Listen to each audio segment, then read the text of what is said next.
About 3 months ago, I did a read-along with Brandon of the YouTube channel Brandon's Bookshelf for this book here on the Genealogy of Morals by Fredrick Nietzsche. And it was a wonderful read-along, and we had a wonderful conversation afterwards on his channel. But in a lot of ways, that read-along experience left me with many more questions than I had answers. Nietzsche is such a difficult philosopher for me, and this book was difficult, and previous books that I've read were difficult, and just I wanted to know, what did I make of him?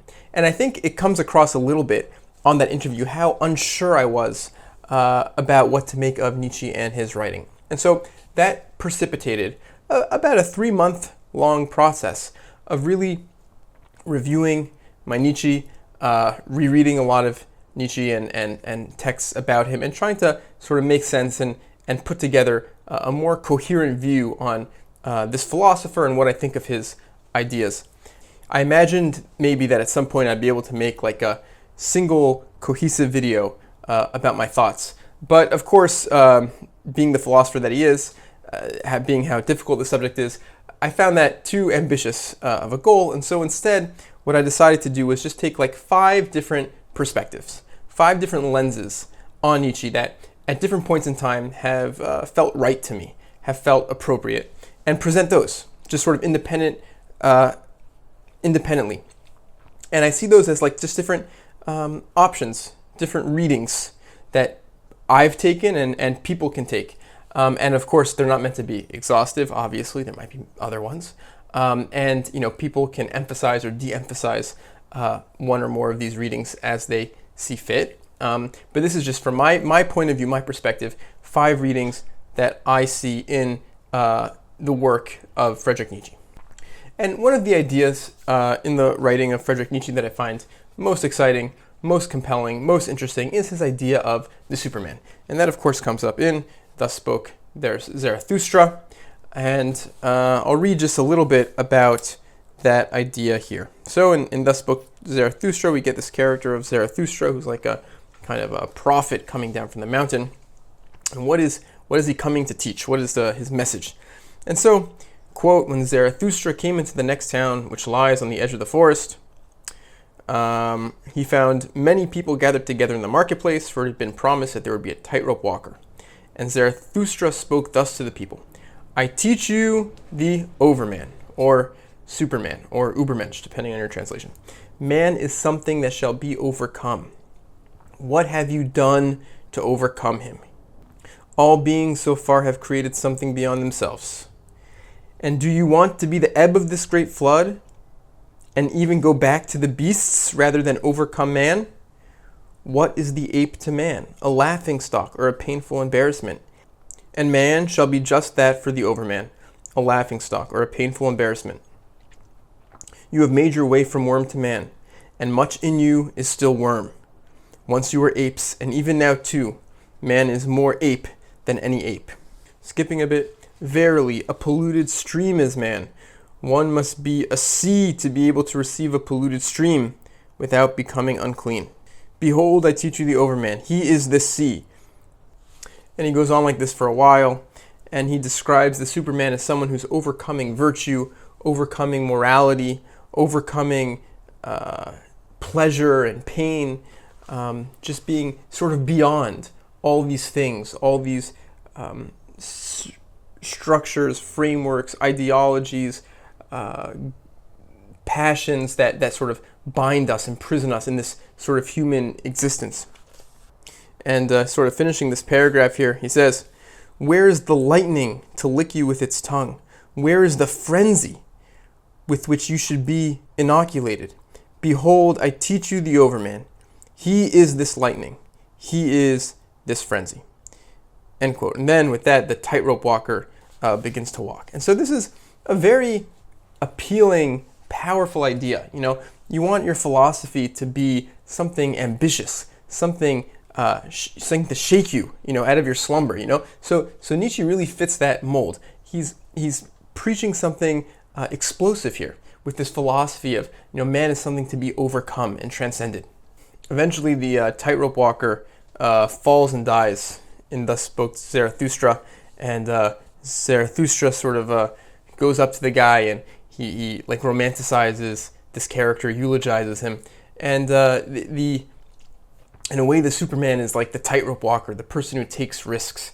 So Nietzsche, in a way, is like the philosophy of the MMA fighter, or the boxer, or Alex Honnold in Free Solo or something, like the athlete who goes to extremes, who risks everything for his craft. And there's this real exhortation there that we sort of live life to the fullest, that we're not restricted or constrained by useless cultural conventions, or even our own habits of mind, our own desires. Of course, Nietzsche is a difficult writer, and it's hard to really nail him down on anything. And so there is, I think, a deep ambiguity in this idea of the Superman about who exactly has access to this. As we'll see as we keep going, it's not so clear really who he's talking to. Does he think like anyone can be a Superman, or maybe just one person in a generation? I mean, it's clear from Nietzsche's biography and his writing that he clearly thought he was a Superman. He had no shortage of confidence in himself and no shortage of ambition and sort of ego in terms of how he saw himself. But there's the sense also of looking down on the rabble, which comes across. There's a sense that maybe if you read Nietzsche, either you got to be the Superman, whatever that means in your case, or you have to worship the Superman, which in your case might be the fascistic dictator, coming to power in your country at the time.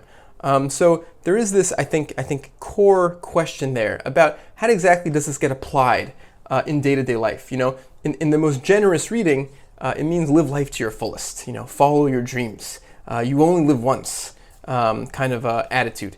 But I think it leaves room for interpretation and avails itself to much more sinister kind of readings as well.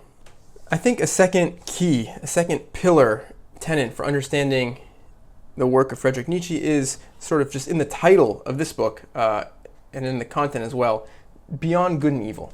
There's a major part of this project of what Fredrick Nietzsche is developing is this trying to catapult ourselves to transcend the polarity of good and evil. And in that project, there's like this desire to reclaim evil. In Beyond Good and Evil, he writes, quote, "We sail right over morality. We crush it. We destroy perhaps the remains of our own morality by daring to make our voyage there." And in this way, in subverting the good-evil dichotomy and trying to reclaim what Nietzsche sees as virtue that was sort of repressed by Judeo-Christian morality, there's a lot of Sade in Nietzsche. Nietzsche is a sort of a student of Marquis de Sade. And so, of course, Marquis de Sade, he wrote these like horribly pornographic, violent works, books, including 120 Days of Sodom, for example. But he also writes in these books sort of the philosophy of these characters, the philosophy of these evil, violent, aristocratic, sort of monstrous characters. And so an example of that is in 120 Days of Solitude. We have a character named Duck. Duck is described to us by Sade as being, quote, treacherous, harsh, imperious, barbaric, selfish, as lavish in the pursuit of pleasure, as miserly when it were a question of useful spending, a liar, a gourmand, a drunk, a dastard, a sodomite, fond of incest, given to murdering, to arson, to theft, no, not a single virtue compensated that host of vices. End quote. And continuing later on, we get a sense of the Duck's philosophy. Why is he this way? How does he view the world, philosophically speaking?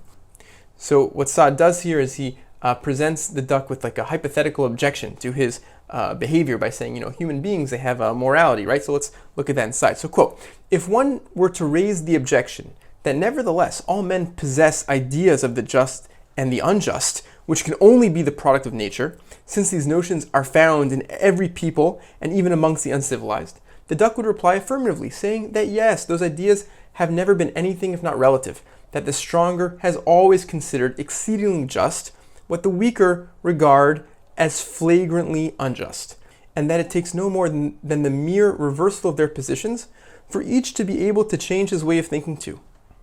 whence the duck would conclude that nothing is really just but what makes for pleasure, and what is unjust is the cause of pain, that in taking 100 louis from a man's pocket, he was doing something very just for himself, although the victim of the robbery might have to regard the action with another eye, that all these notions, therefore, being very arbitrary, a fool he who would allow himself to become their thrall, end quote. And this is very Nietzschean, and this is pretty much a major part of the thesis of the Genealogy of Morals by Fredrick Nietzsche, which is just that morality is relative, that the Judeo-Christian morality, which is so popular nowadays, which we all consider to be the morality, which says you can't steal, you can't kill. For Nietzsche, this is just the product of an oppressed people who were being taken advantage of by the elites, by the aristocrats. And to get back at the elites and the aristocrats, they said, what you're doing is evil. But of course, if they were an aristocrat, they would do the same thing and they would have no problem with it. And so morality is totally a product of social standing, and ultimately might makes right in society. So Sade describes this, quote, cruelty is simply the energy in man civilization has not yet altogether corrupted. And so you see this in Nietzsche's writing in Beyond Good and Evil, on the Genealogy of Morals, but you also see it in modern sort of pseudo-philosophers like Jordan Peterson, for example. So Jordan Peterson, in his first chapter in 12 Rules for Life, his first rule is stand up with your back straight. And he goes on a long discourse about lobsters, how lobsters are always fighting for dominance hierarchies. So this is Jordan Peterson writing from 12 Rules for Life, quote, the dominant male with his upright and confident posture not only gets the prime real estate and easiest access to the best hunting grounds, he also gets all the girls. It is exponentially more worthwhile to be successful if you are a lobster and a male. And skipping a bit, the dominance hierarchy, however social or cultural it might appear, has been around for some 500 million years. It's permanent, it's real. The dominance hierarchy is not capitalism, it's not communism either for that matter. It's not the military-industrial complex, it's not the patriarchy, that disposable, malleable, arbitrary cultural artifact. It's not even a human creation, not in the most profound sense. It is instead a near eternal aspect of the environment. And much of what is blamed on these more ephemeral manifestations is a consequence of its unchanging existence. End quote. And so what you get in Jordan Peterson and what you get in Nietzsche is this social Darwinism, the sense that human beings are animals and we need to lean in to that animalistic aspect. Nature has no morality. Nature is just conflict. Nature is survival of the fittest. Might makes right. And that's the morality that Nietzsche, to a large extent, wants to reclaim. A third reading of Nietzsche it pertains to his politics. To a large extent, Nietzsche is profoundly apolitical.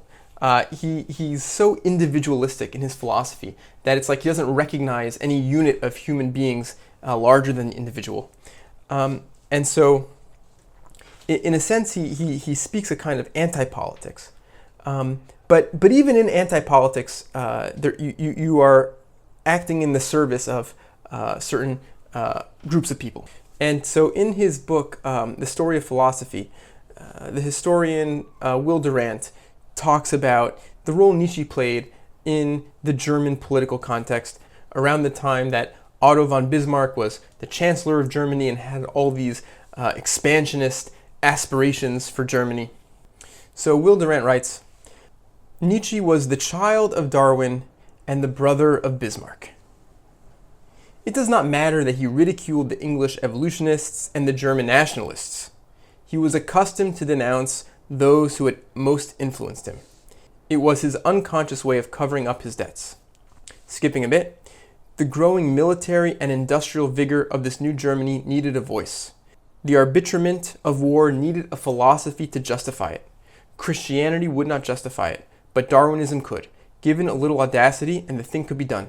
Nietzsche had the audacity. He became the voice. And in his writing, in Thus Spoke Zarathustra, we get lots of ideas from Nietzsche about war. One of his most famous and memorable quotes, which I love, is, quote, "You say it is the good cause that hallows even war. I say unto you, it is the good war that hallows any cause." War and courage have accomplished more great things than love of the neighbor, end quote.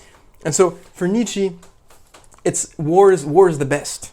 You don't need a good reason to go to war. You just need a good war. In war, we get to express our manliest virtues. We get to aspire to be the Superman who can transcend life and transcend man. And of course, these are tricky questions to deal with, and for sure other historians and people who have more expertise than me will have different opinions. But for me personally, it's really hard to disentangle this philosophy of Nietzsche from the historical fallout in the coming decades, after which Nietzsche is writing of the two world wars and the role that his ideology played in sort of fanning the flames of nationalism and expansionism and a racialized ideology. A fourth lens that I find useful for thinking about Nietzsche is the role that gender plays in his thought and in his writing.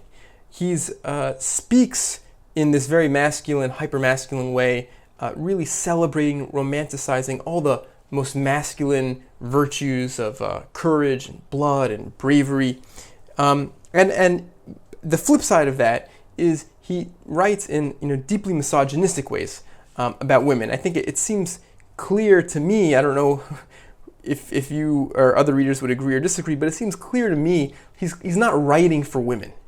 He's writing for men, and it just comes across in so much of what he writes in his casual misogyny.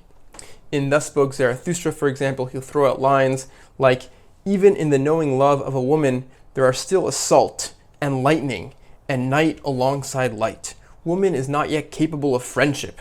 Women are still cats and birds, or at best cows," end quote.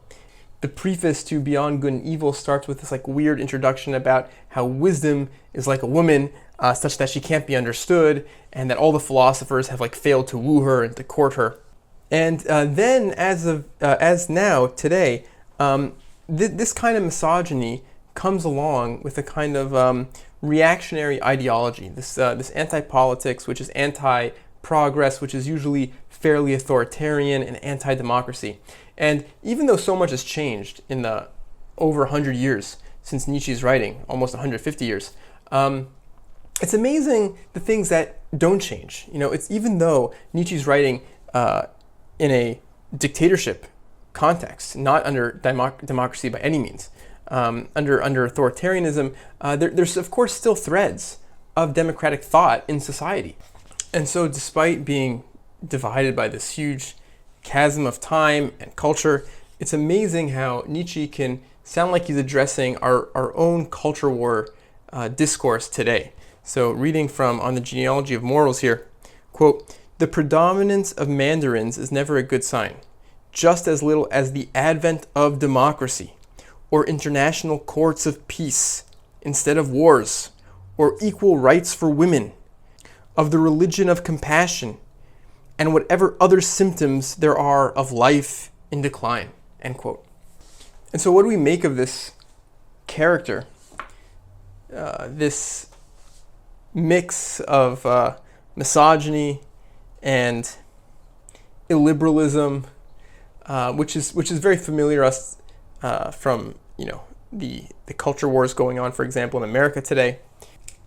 Well, for starters, we know from Nietzsche's biography that he was basically an incel, meaning he was involuntarily celibate. There was a woman that he asked to marry him a few times, and he was constantly rejected. He was never married. It seems like he may have had sex once in a brothel and contracted syphilis. And so I think at the core of a lot of that anger and hate is this sort of personal experience of feeling rejected. And Will Durant sort of talks about this kind of paradox at the core of the character of Nietzsche as well in his book, The Story of Philosophy. So, quote, "Nietzsche was more Apollonian than he supposed, a lover of the subtle and delicate and refined, not of wild Dionysian vigor." And then at this point, Will Durant gives a quote that Wagner wrote to Nietzsche's sister describing Nietzsche as being very delicate and squeamish around dirty jokes. And then Will Durant continues, there was so much of Plato in Nietzsche, he feared that art would unteach men to be hard. Being tender-minded, he supposed that all the world was like himself, dangerously near to practicing Christianity. There have not been wars enough to suit this gentle professor. We know from Nietzsche's biography that he was like rejected from the army. He was like incapable of fighting. He lived his life very sick, on the verge of death at points. Suffering from extreme like internal, from headaches and also gastrointestinal stuff. He ended up going mad in the last years of his life. And so again, Will Durant writes, quote, his war against tenderness was an attempt to exercise a virtue which had led to a bitter deception and to a wound that never healed. And what he's referring to, the wound that never healed, of course, is the rejection by Lou Salome, who's the girl, the woman that Nietzsche asked to marry. And I think it's this paradox, this sort of shame around sexuality and masculinity that Nietzsche really embodies and fuels so much of the manosphere today.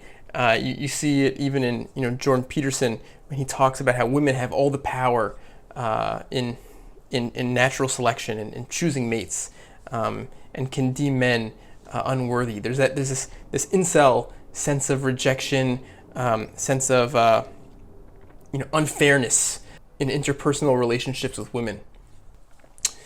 The fifth and last lens that I find very helpful in thinking about and understanding Fredrick Nietzsche is actually someone who is writing around the same time very similar ideas, coming up with very, very similar ideas about morality, about what it means to be a Superman transcending this condition of man. And he's doing it from a very different angle. And despite, again, formulating similar ideas, he comes to a different conclusion. And I think that is a very helpful way of responding, I think, to these ideas and thinking about this project in general. And the author that I'm thinking about is Fyodor Dostoevsky. In The Brothers Karamazov, Ivan is an atheist. He's a philosopher. He writes all sorts of controversial pamphlets and essays. And later in the book, he becomes racked with guilt. He feels like he bears responsibility for a murder that happened in his family. And he's also sick at this point in the book, and he has fever, and he has an hallucination. He hallucinates the devil. The devil visits him as kind of like this businessman who's sort of now of embarrassed means, so to speak. And the devil, after a long conversation, starts reading to Ivan some of his philosophy. And so at this point in the book, we learn about what Ivan believes, what he writes about. And we're made to understand that these are the ideas that led Ivan to this very unhappy state, the state of regret. Quote, there are new people now. You decided last spring, as you were preparing to come here. They propose to destroy everything and begin again with anthropophagy. Fools! They never asked me. In my opinion, there is no need to destroy anything. One need only destroy the idea of God in mankind. That's where the business should start. One should begin with that. With that, O blind men of no understanding, once mankind has renounced God, one and all, then the entire old world view will fall of itself, without anthropophagy, and above all, the entire former morality, and everything will be new. People will come together in order to take from life all that it can give. But of course, for happiness and joy in this world only. Man will be exalted with the spirit of divine titanic pride, and the man-God will appear. Skipping a bit, he says, anyone who already knows the truth is permitted to settle things for himself, absolutely, as he wishes, on the new principles. In this sense, everything is permitted to him. The new man is allowed to become a man-God, though it be he alone in the world. And of course, in this new rank, to jump lightheartedly over any former moral obstacle of the former slave man, if need be. There is no law for God. Where God stands, there is the place of God. Where I stand, there at once will be the foremost place. Everything is permitted, and that's it. And the devil ends with this wonderful reflection. Quote, "It's all very nice. Only if one wants to swindle, why, I wonder, should one also need the sanction of truth? But such is the modern Little Russian man. Without such a sanction, he doesn't even dare to swindle." Right? End quote. It's this idea that, the devil says, if you want to do whatever you want, just do whatever you want. Why do you have to justify it with your philosophy? But the point that Dostoevsky makes is that on paper it looks great, but it leads Ivan to total ruin and total destruction. That same theme plays itself out in Crime and Punishment. Our main character is Raskolnikov, who's similar to Ivan, is a very thoughtful young man, a philosopher, and he ends up committing murder, and he's being investigated by Porfiry, who's this investigator. And during the interrogation, while they're talking together, Porfiry brings forth some of these essays that Raskolnikov has written in the past about morality. And so this is Porfiry quoting to Raskolnikov what Raskolnikov had written earlier, these ideas that ultimately led him to commit murder, and which ultimately led him to a tremendous amount of ruin and regret in his life. He says, "The whole point is that in his article, all people are somehow divided into the ordinary and the extraordinary. The ordinary must live in obedience and have no right to transgress the law, because they are, after all, ordinary, while the extraordinary have the right to commit all sorts of crimes, and in various ways to transgress the law, because in point of fact they are extraordinary." Raskolnikov smiled again. He realized all at once what the point was and where he was being led. He remembered his article. He decided to accept the challenge. "That isn't quite how I had it," he began, simply and modestly. "I admit, however, that your summary is almost correct." Skipping a bit, further, I recall developing in my article the idea that all, well, let's say, the lawgivers and founders of mankind, starting with the most ancient and going on to Lycurguses, the Solons, the Mohammeds, the Napoleons, and so forth, that all of them to a man were criminals, from the fact alone that in giving a new law they thereby violated the old one, held sacred by society and passed down from their fathers. And he goes on in this way. And of course, this leads him to commit the murder, which is at the center of the book Crime and Punishment. And one more quote, which I think really speaks to the core tension at the center of this book and the center of Nietzsche's philosophy, is when Raskolnikov is talking to his sister, and he's confessing to his sister. And you have the clash of these two characters. You have Nietzsche, the person who fancies himself a kind of Napoleon, overstepping morality, and his sister to whom this is incomprehensible. And so she says, quote, brother, what are you saying? You shed blood." Dunya cried out in despair. And Raskolnikov responds, "Which everyone sheds, which is and always has been shed in torrents in this world, which men spill like champagne, and for which they're crowned on the Capitoline, and afterwards called benefactors of mankind." End quote. And so when I reflect on Nietzsche's writing and his philosophy, there's an undeniable power there. There's something undeniably compelling and exciting, and it's an explosive kind of powerful philosophy. And I think some of his instincts are undoubtedly correct. I think his instincts about trying to go beyond good and evil is something which is a universal and compelling instinct. The idea of the Superman, of transcending man, the idea there's a lot of worm in man. This, I think, is also a very powerful and compelling idea that I think other philosophers have also explored. But it's important to not just see how a philosophy looks on paper, but also see its fruits, see if it works. And I think what Dostoevsky does is he makes the argument that no matter how good it looks on paper, it leads to ruin. It leads to disaster. And I read Nietzsche in the context of the history of the 20th century and the world wars that took place in the aftermath, in the decades after his writing. And I think it's fair to say that the fruits of his writing have not been positive.